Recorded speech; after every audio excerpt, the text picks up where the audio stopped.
today we are going to start our first experiment, alkalinity and acidity, determination of alkalinity and acidity of given sample of water. So this is the test of experiment that we are going to perform. Now before we talk about the procedures, let us know what is the significance. We also need to know why we need to perform this alkalinity and acidity. Now this is the pH, alkalinity and acidity. This is one of the very critical parameter in water and wastewater engineering. Whatever we do, you need to know the pH, you need to know the alkalinity, you need to do the acidity test. Why? It is chemical treatment, any kind of physicochemical treatment you are doing, or you are doing the biological treatment. In any case, this is very crucial parameter. Now most of the biological systems or this thing is affected by the alkalinity and pH. So if certain treatments, it works at a particular optimum, there is a particular pH range, is alkalinity range which you have to maintain, right? If it is not maintained, then the system will not run properly. Sometimes it will run in suboptimal condition, or sometimes it completely may go in the wrong direction, right? It just, so this much vital is these two parameters. Both are related to each other. Alkalinity is, already you know that alkalinity in water is basically sum of the hydroxyl ions plus carbonate ions plus bicarbonate ions. This is the ion. Sometimes some also suggest to do the fine tuning. Also the minus is subtract it plus the H plus ion to get the exact alkalinity. Some also do not consider these things. Without this also is okay. Not much changes in normal conditions in the water will happen with this thing. Now, what is the normal, this alkalinity range, the titration method that we follow, we determine this thing by the normal acid-base titration method. Now what we do, we take the sample and then we use what is alkalinity is the acid neutralizing capacity of water, or in terms of you can say that the properties of water by which it can neutralize the H plus ion, same thing. Okay. So this is your alkalinity. Then here what is the thing? This is the pH in y-axis we take, and so in the x-axis is the volume of titrant that we normally use in 50 H2SO4. Because alkalinity is base, so you have to take the acid to neutralize it by doing this. So it's the acid-base titration, right? How it happens? So the curve, if you plot, then it comes something like this. Okay? So these are the two inflection points we will have. This first inflection point is normally pH 8.3, and the second inflection point is 4.5. These 2 points, right? So this is called, sometimes called the P alkalinity. Okay. Why it is called the P alkalinity? Because to note this inflection point, we add a phenolphthalein indicator. That phenolphthalein indicator above 8.3 is color is pink color, and when it is below 8.3, it changes to colorless, right? So that's what is happening. Now here this also called the M alkalinity. Why? Again, or it is also called total alkalinity. M stands for methyl orange. So when we add this methyl orange, it will be little yellowish color in this range. Then it will change at this 4.5 below, it will change to orange. So yellow to orange, that is the endpoint for the methyl orange. Now what happens exactly? So here actually, if your sample at the beginning, whatever your water standard you have taken, the pH is, you can understand, maybe around 9 point or 10 point or maybe higher. So it has got all the species. When the pH is this thing, above 9.5 or so, you can understand that it also has hydroxyl ions. That's why it is driving towards 9.5, 10 or beyond that, right? So let's assume that all the species are present in these conditions. Now what will happen? This case OH minus, when we will keep on titrating with the H2SO4, first this will be neutralized with the H plus, then it will get converted to first OH minus plus H plus OO. This is not coming to the board, this side, right? Yes. This coming, sir. Coming. Okay. So this will get converted to neutralized to H2O, first part. Then what will happen? The CO3 is there. So CO3 2 minus will react with this thing, and then will get converted to HCO3 minus. Bicarbonate ion conversion will take place. CO3 carbonate ion to bicarbonate ion conversion. Then once the carbonate and hydroxyls is neutralized means partial neutralization of the carbonate to bicarbonate, then what will happen? Actually the pH will go below 8.3 in this zone. So immediately your color will change for the phenolphthalein. Now what will happen? It becomes the colorless, from the pink to the colorless. Now you add the next indicator to find out the methyl arranged alkalinity. So if you add that, it becomes the yellow. Then what will happen at this stage? Whatever is the sample is having originally, is having bicarbonate ion in the sample, as well as the bicarbonate ion derived from the conversion of the carbonate ion, that is also there. So both will be neutralized at what point? At pH corresponding to 4.5. So what will happen? This HCO3 minus plus H plus will get converted to H2CO3. So the complete neutralization of the three species will take place at 4.5. Okay. So at this point, whatever is the volume of the acid is consumed, with that we can calculate the alkalinity by using the formula.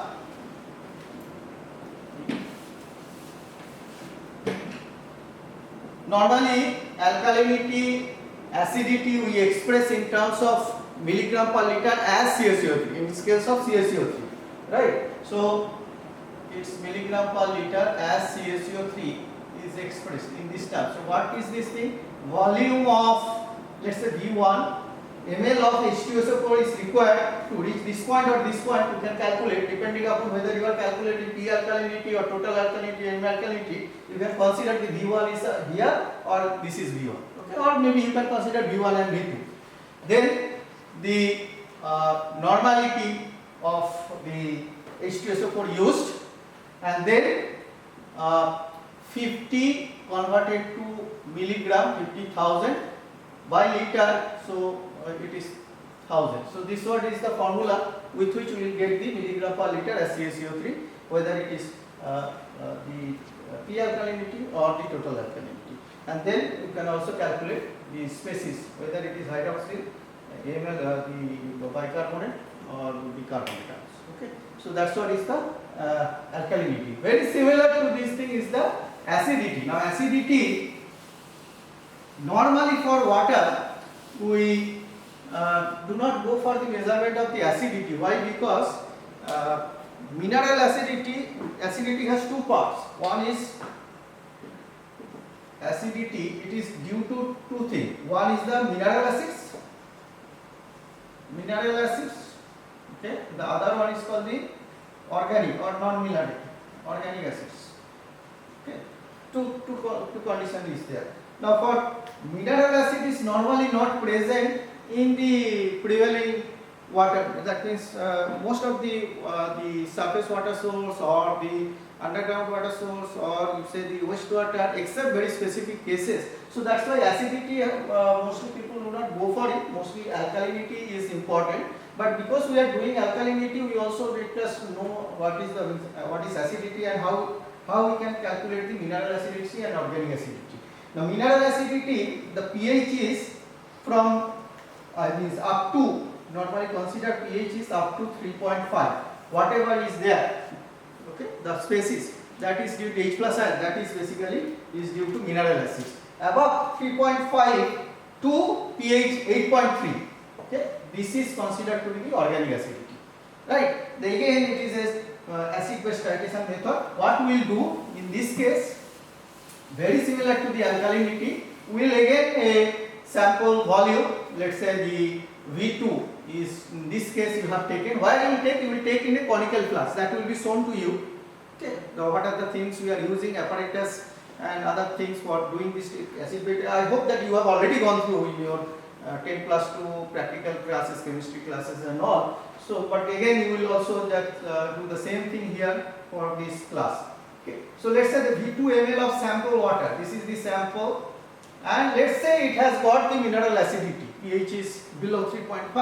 Now what will happen in this case? If it is very low, pH can start maybe less than 1, okay, or maybe 1 less than equals to 1 till at this point to 3.5. Now at around 2.5 and above, there will be a change in the color. Which color? The indicator. Which indicator we use? We use methyl orange. Okay, methyl orange indicator will be used. Now within this period, this range, the color of methyl orange is basically pink to red. Pink to red, this color. Then 2.5 to 3.5, it will slowly take faint orange, then faint orange in between, and then above 3.5 to 4 means above 4.5. If you keep on continuing up to 3.5, it is faint orange. Beyond that, up to 4.5, it is yellow. After means greater than 4.5, it will change to yellow, which is case of if you have when you are doing the alkalinity, is normally from higher pH you are going down 8.3 to 4.5. So that time if we add methyl orange, you will see that the color is yellow at the beginning because it is greater than 4.5. You will at the end point when it will just reach the 4.5 or below that end point, it will the change from yellow to faint orange, right? So the same thing here also will happen. Extra thing is that if the acid is very high, mineral acidity is very high concentration present in the sample, which will be forcibly added in the sample, in this case for demonstration purpose. Normally it is not present in the naturally occurring waters and all. Very rarely. It may happen depending upon the layers, underground water and all, that may happen. Okay.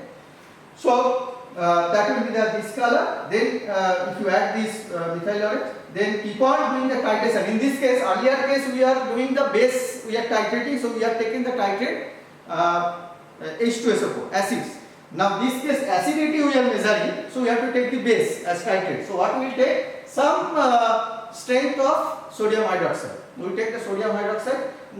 In this case we have used N by 50. Here also we can N by 50 or whatever it is. By formula we can calculate the acidity. Right. So you have to take titrations N by 50. Let us say N by 50. It can be anything. Okay.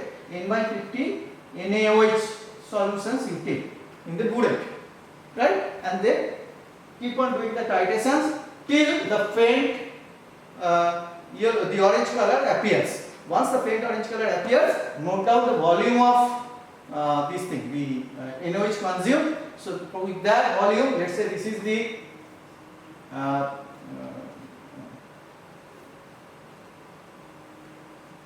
okay, I think I made a mistake also, just forgot. V1 is the volume of alkalinity, just going back little bit. V1 is the volume of acids consumed. Then we have to take the sample volume. So the S1, this you have to consider, that we forgot, right? So it could be, you can take with 50 ml, it could be 100 ml, right? More you take, more accuracy we will get. Okay, so this I forgot to mention this thing. Now here, just to match with this thing, let's say the volume instead of V2, let us consider this is S2 and this is V2. This 3.5 is arriving considering consuming V2 ml of NaOH. Now how we calculate the acidity? We will calculate the acidity. Again the same unit, V2 into strength, in this case N by 50. Okay. Or we can just simply write 0.02, then 50,000 converting to CaCO3 scale, S2 in per liter means 1000 ml. So milligram per liter it will come. This is milligram per liter as CaCO3. So that's it, all about the acid alkalinity and acidity. A very easy thing, not much difficulty. Maybe you have already done in your undergrads. Just we do the recapitulations. Okay. So Now the demonstrations, how exactly the experiment to be performed, the TS will explain.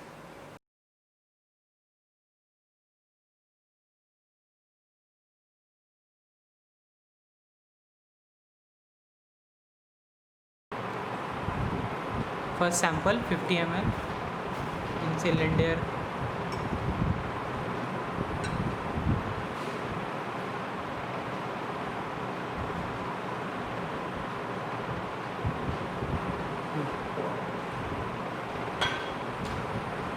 Now take that into conical flask 250 ml.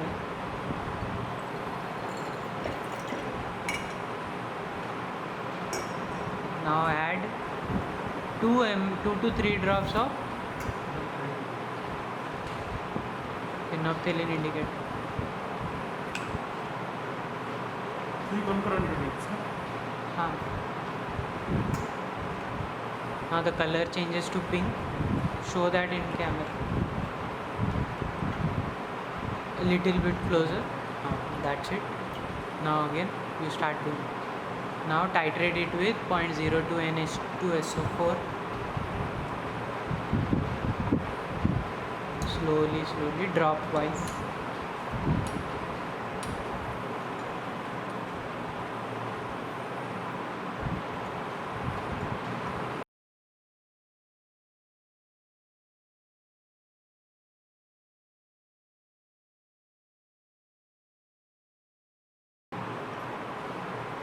As you can see, slight change is color there.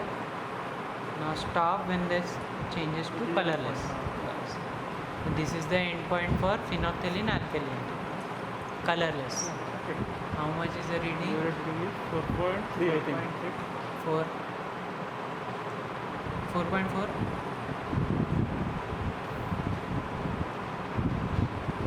Sir, 4.4. now continue in the same sample. Add 2 to 3 drops of methyl orange.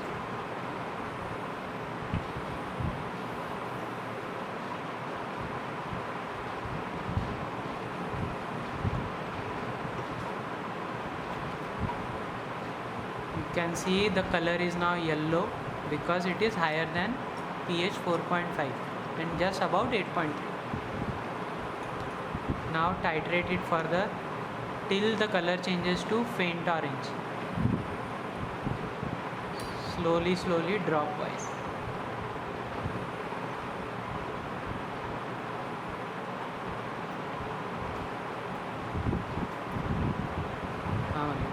Slowly.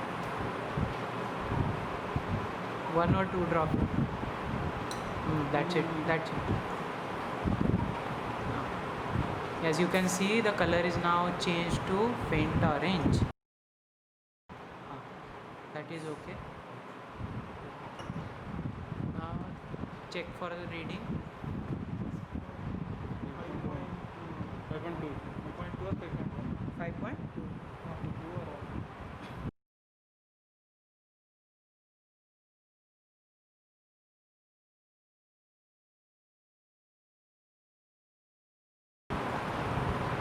Okay.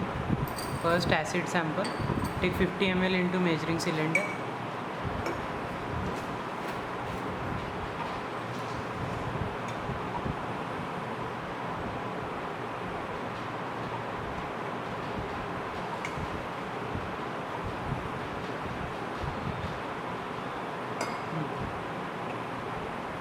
Take this 50 ml sample into 250 ml conical flask.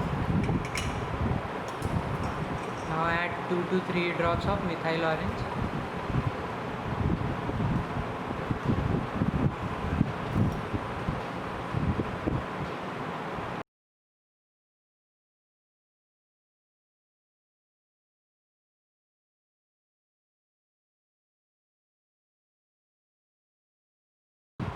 So it's pink color.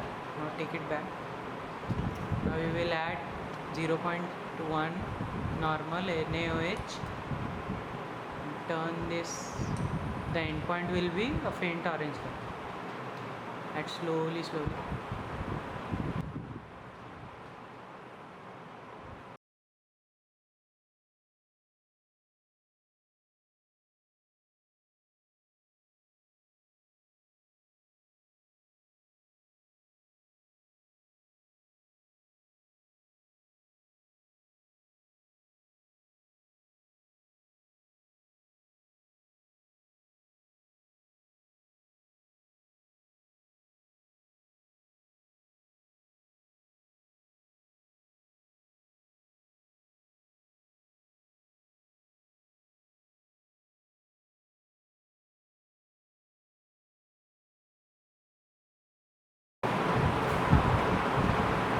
faint orange color.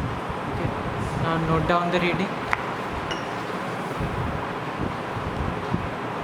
1.5 it was. 2.7 6. 2.7. Okay.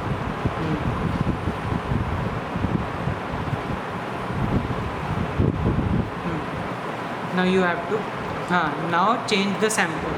Now keep it there. Now we throw this sample.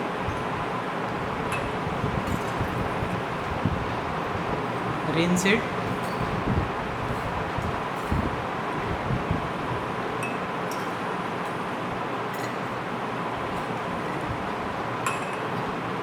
Okay. Now again take a 50 ml acid sample.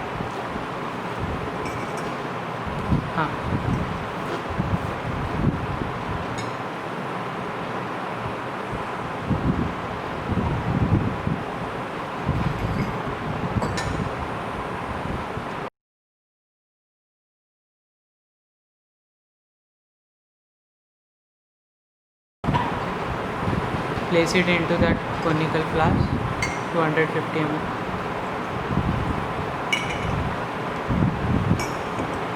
Now add 2 to 3 drops of phenolphthalein indicator.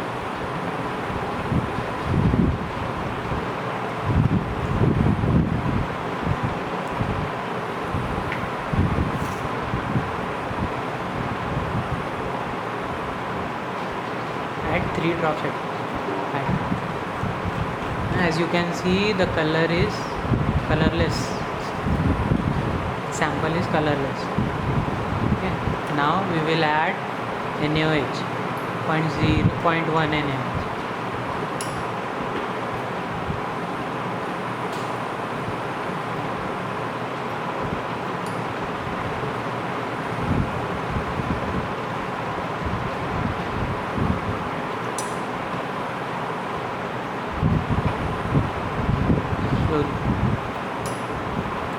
And see some pink color is there. Add slowly.